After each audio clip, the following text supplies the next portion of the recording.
Well, hey everyone, it is John C. Morley here, serial entrepreneur. It is great to be with you on Inspirations for Your Life. I am your host, John C. Morley, serial entrepreneur. You know, it's always a privilege, pleasure, and honor to be with you guys every time I go live or create any piece of content, whether it's a short form, a long form, or even just something I write. It's always a pleasure to be with everyone and inspire you guys to be just a little better than you already are right now. So, we've been having a really great week with our master topic, letting go, lifting up from judgment to joy. And in case you're wondering, well, we have an amazing granular topic for this evening, and that's keep moving forward with hope. Series 4, Show 15, episode number 7.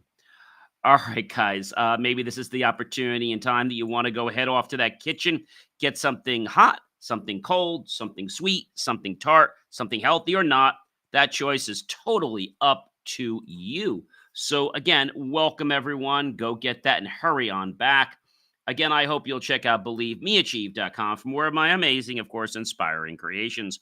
Welcome to another powerful episode of Inspirations for Your Life, where I explore the mindset, tools, and the stories that will ignite your personal growth and passion to spark motivation in all parts of your life.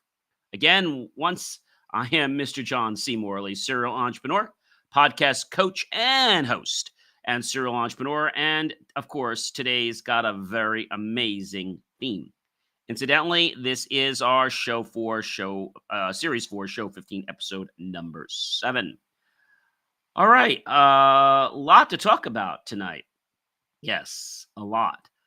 When we think about tonight's show, we think about hope, right? That's today's theme.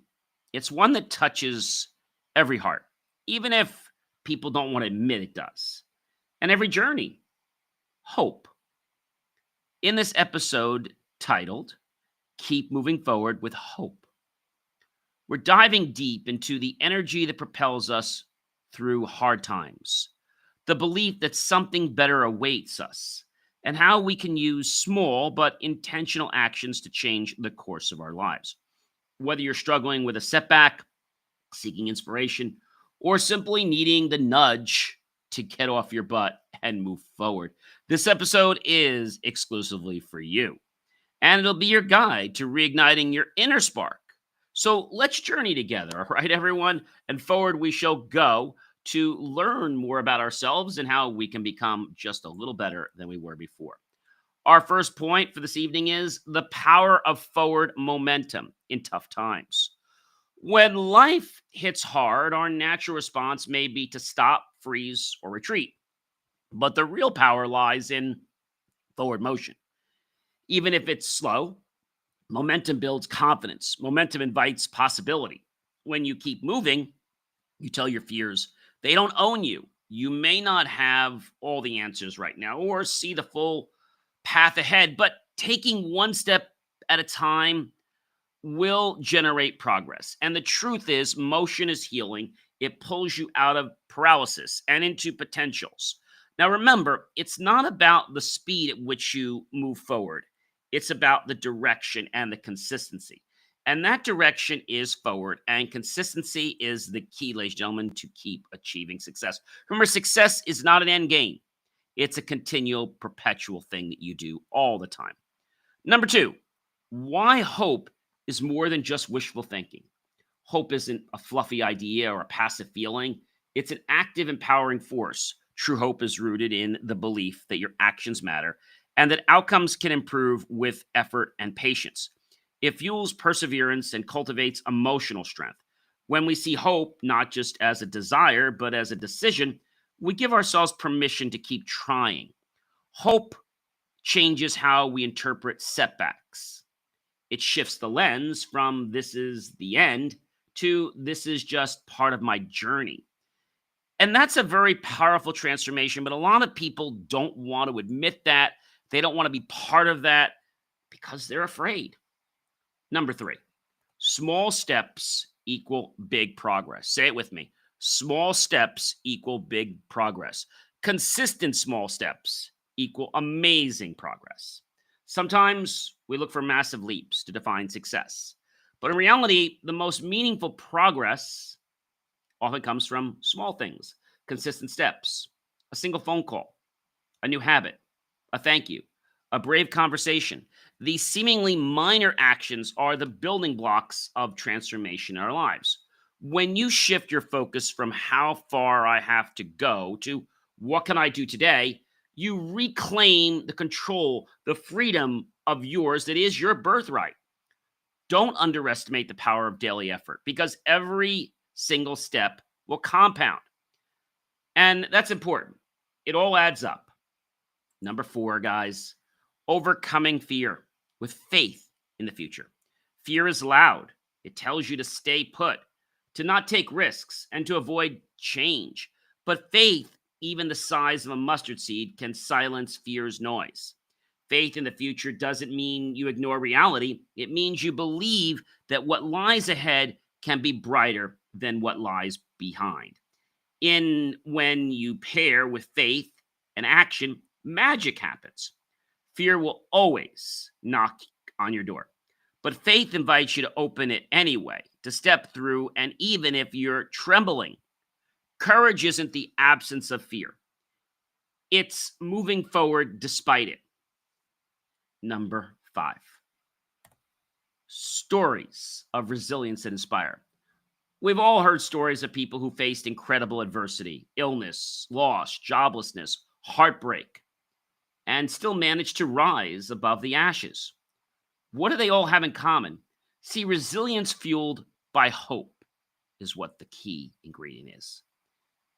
This set of stories here and the theme reminds us that we're not alone in our struggles and that humans have an amazing capacity to adapt, rebuild, and grow. When you hear about someone who went from rock bottom to success, it plants a seed in your own spirit. If they can, maybe I can too. Hope lives in stories, real, raw, inspiring stories that ignite the will to keep going. Number six, hope as a daily mindset shift. Hope isn't something you feel once and forget, it's something you choose every day, like brushing your teeth or stretching your muscles. Cultivating hope is a practice. It starts with what you focus on. Are you feeding your mind with negativity or possibilities? Hope thrives when we reframe challenges as opportunities and choose gratitude over complaining. This mindset won't eliminate hardships, but it'll absolutely change how you navigate them. Make hope part of your morning routine, your mindset, reset, as I'll say, your daily fuel. It's a habit worth building. So why not start doing it today? It's never too late, folks. Never too late. Number seven, encouragement to never give up. Let this be your reminder. You've come too far to quit now, everyone. Life isn't a straight line, and setbacks are part of the process and not signs to give up.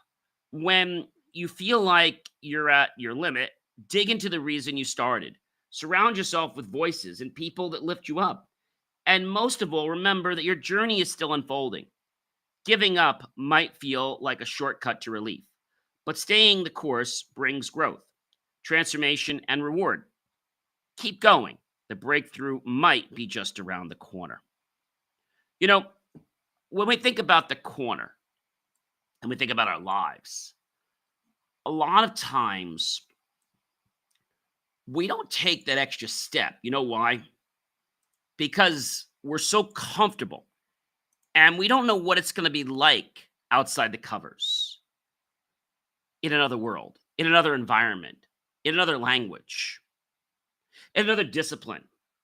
This is why people don't go back to school. This is why people are afraid of learning. It's not the learning they're afraid of, it's the fact that they have to adapt and change. I think that's a very, very important thing. And what I want to do right now is I want to share, basically give you some personal stories about, all these points that I talked about. And that might sound, again, pretty daunting, but I've found since I've been doing this the last, month or so, I've been starting to couple personal stories. I find that this is probably one of the most powerful parts of my entire show. Why? Because it gets into something very, very special, my own individualism. That's something a lot of people don't want to share. The power of forward momentum in tough times. I remember a time when one of my ventures took a major hit. Everything in me wanted to just freeze and crumble. I questioned my decisions, my worth, and even my future in entrepreneurship. But instead of surrendering to that paralysis, I made a phone call, just one. It didn't solve everything, but it opened a door. Then I scheduled a meeting, wrote a blog, created a new pitch deck, and slowly, out of those gritty moments, turned into something very momentous. I wasn't sprinting, but I was moving, and that forward motion became my fuel. The hardest part is often the first step. Once you're in motion, fear starts to lose its grip. So get in motion, guys. Get in balance. Get in harmony with your life. Number two, why hope is more than just wishful thinking. We talked about this before, but I want to share a personal story. Years ago, a close friend was battling a serious illness. The prognosis was unclear, and it would have been easy to spiral into hopelessness. But I watched as they chose hope daily, not because they knew the outcome, but because they believed in possibilities. The spirit wasn't passive, it was fierce. Hope gave them the strength to keep trying, to keep showing up, to smile even through pain. That experience shifted my entire view of hope. It's not a luxury, it's a decision. And it's one we have to make daily. Maybe one we don't want to talk about, but hope is what gives us not only the fuel, but gives us the direction and also gives us a perspective change. One that we didn't believe was possible. Hope isn't pretending everything is fine. It's believing everything can be better. And it will be, folks. Small steps equals big progress. Consistent small steps equals abundant progress. When I started my very first podcast, just after leaving Blog Talk many years ago, I didn't have fancy equipment for a big following. What I did have was a consistent plan. One episode, then another, one message, one listener. And I didn't see fireworks overnight. But now, years later, I look back and I realize that it was the small committed steps that built the foundation. That daily grind, if you will. And every night, every day, I have to put my podcast out. Not because I have to, but because I want to. I want to. The late night edits, the outreach emails, that's where the transformation happened. Not in that single leap, but in the persistence. Small steps, guys, aren't small if they're in the right direction. They're everything. Sometimes you'll have friends of yours that are going to knock you for your small steps. It's these small steps, guys, that will make you a success in your life. It's these small steps. And I think that's pretty powerful. Number 4, overcoming fear with faith in the future. There was a moment when I was invited to speak at a major conference, and I almost turned it down. Why? Fear. It was actually in Seattle, Washington. The little voice whispered inside me, "You're not good enough. What if you mess up? What if people don't like you?" But then I chose faith. I trusted that the message I carried mattered more than my fear. And I walked onto the stage a little nervous, but didn't let it show. And then I just believed. And I started talking. And that leap of faith opened new doors I could have never predicted. People started believing in not just what I said, but wanted to hire me for my consulting. Faith doesn't erase fear, it empowers you to walk through it anyway. Number five, stories of resilience will always inspire. I once met someone who had lost their job. They went through a breakup and battled depression all within 3 months. The person told me that every day felt like climbing a mountain barefoot. Now, if you not don't know what that's like, when I was very young, down the shore, my folks had a place, and we're always on the beach and sailing at single-digit years. I would always have flip flops on. A lot of my friends said, "Hey, John, you got to lose the flip flops because you're going to kill yourself." I mean, they were dangerous. I mean, riding a bike and flip flops, if something ever happened, I could have really got seriously injured. But all I kept thinking about was how my feet were going to hurt. And then one day, a friend of mine said, "John," as I saw them walking, "you just got to take off your shoes and you just got to feel the discomfort anyway." They said pain. And I just started walking on the rocks and trying to just block out any discomfort that I had. And pretty soon, my feet got tough. Took a few days.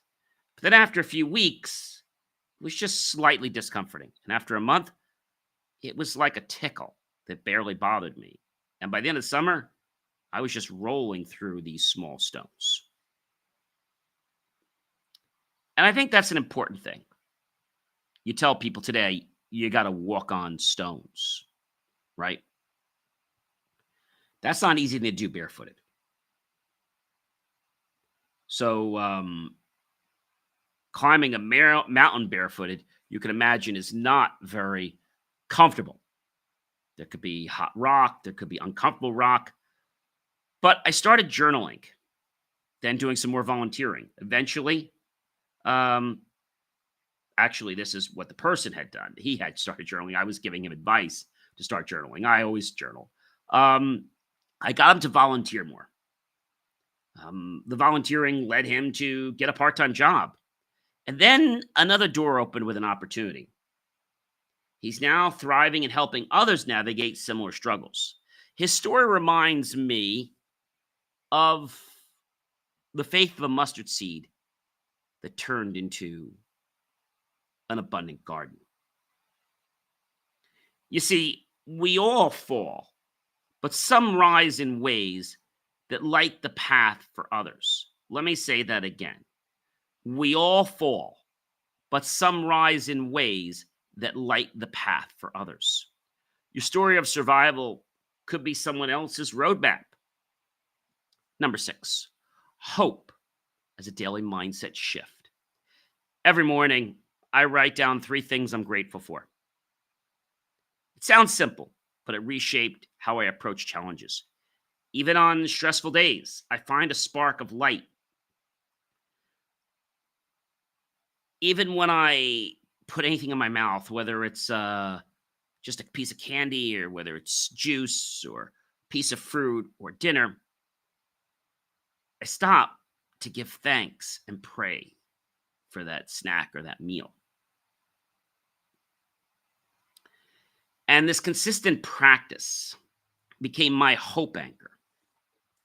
Hope isn't a once in a while burst. It's a discipline. And like any muscle, it strengthens with its use. Feed your mind with hope daily, and it will show up when you need it most. Let me say that again. Feed your mind with hope daily, and it will show up when you need it most. Feed your mind with hope daily, and it will show up when you need it most. Number 7, encouragement to never give up. This is one that pains so many people because, like, well, what happens if I can't do it? What happens if this goes wrong? You start over. That's what happens. A friend once told me, "You didn't come this far just to come this far." And I was like, huh? That stuck with me. There were days I felt invisible, like my work wasn't reaching anyone.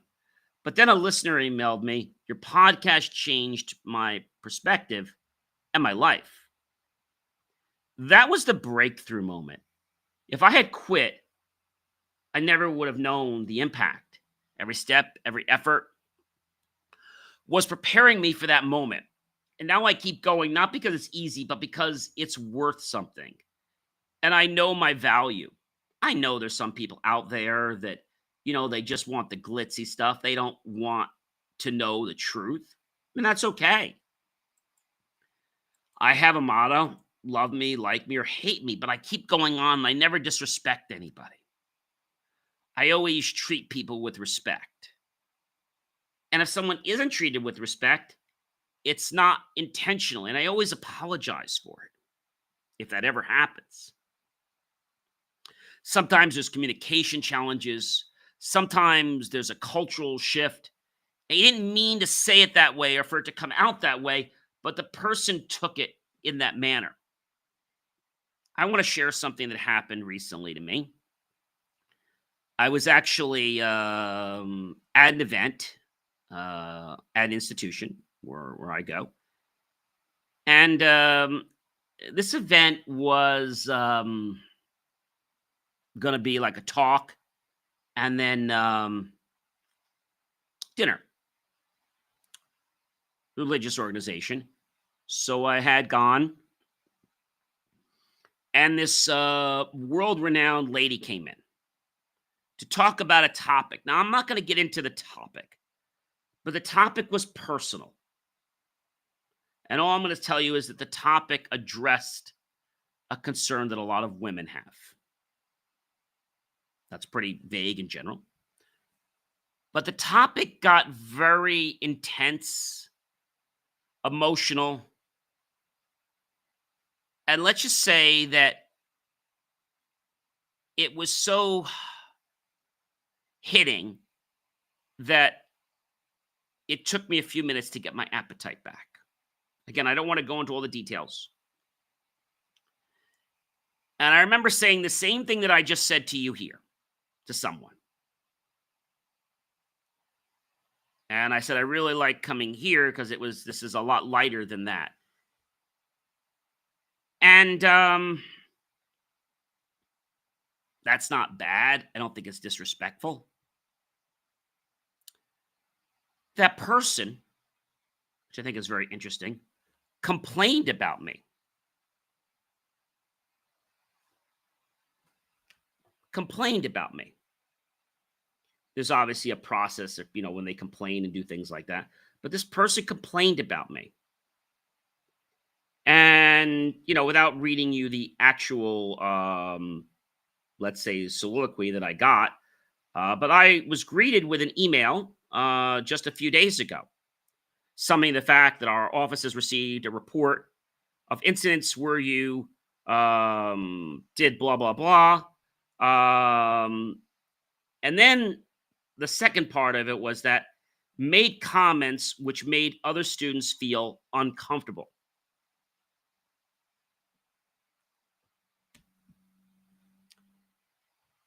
When I got that, I was a little bit shell-shocked.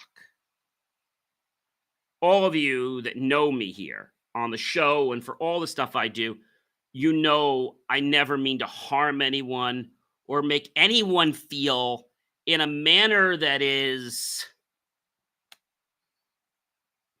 going to be disrespectful.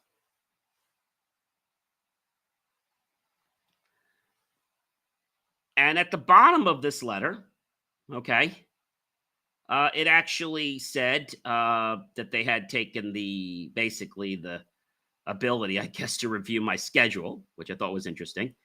And they decided to schedule a time to meet with me, basically an hour and a half before my class, assuming I would probably be on premise. It went on further to say, until we have a chance to speak, please do not attend any life events at dorms. And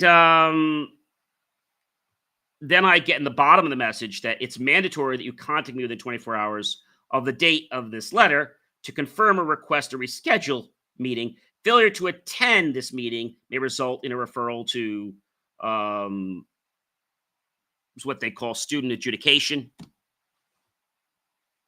And I just want to say here that our words are very powerful. And you know, I always try to be respectful. I'm sure you know that. I do tell you things sometimes you don't want to hear, but I don't think I say anything on here or in person that I feel would offend anyone. So I have a meeting with this person on Monday. I'm definitely going to let you know how that goes on Monday's show or Tuesday's show, because usually I do the shows in the morning. You know that. And I don't want to single anybody out because that's not fair. But I want to make my community aware of what's going on college campuses. So, feeling a little shell shocked by this,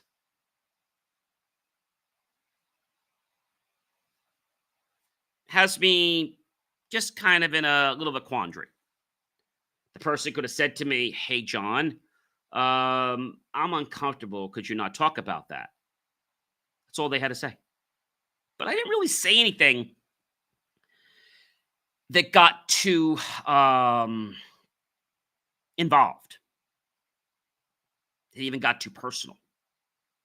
Maybe the person made it sound more intense than what I said. Possible. I say this to you because you have to realize that people in our world are not always going to do the right thing. So, where does this put me? Does it mean that I'm giving up to do something? No. But what it does mean is that when I go to visit these events, if I decide to do that again, I'm going to be more conscientious of the sign in protocols that I didn't really know existed and how they worked. And when I leave, I'm also going to, well, when I get there, I'm just going to say my name, drop my ID card, my number, and say, look, I'm here for an event. No more, no less. And thank you. When I leave, would you please make sure I'm signed out properly in your book as of 8:12 or whatever time it is? Thank you. That's it. And when I get to the event and I have to sign, and we have like a wallet pass, like a QR code. When I get there at the event and they ask for the QR code, I'm literally just gonna show my phone, have them scan it, and just say thank you. And no more, no less. Not engage in a conversation with them. Because if somebody's gonna do something like that to me, I think that's unfair. Someone is waiting for what only you can give. Don't quit before they find you. And remember, ladies and gentlemen, because you feel inferior sometimes, that's no reason to report someone. That's no reason to make them out to be a bad guy or bad lady. I'll keep you abreast on this. You know I'm John C. Morley, serial entrepreneur. Please you check out believemeachieve.com for more of my amazing, of course, inspiring creations. Have a great night, everyone.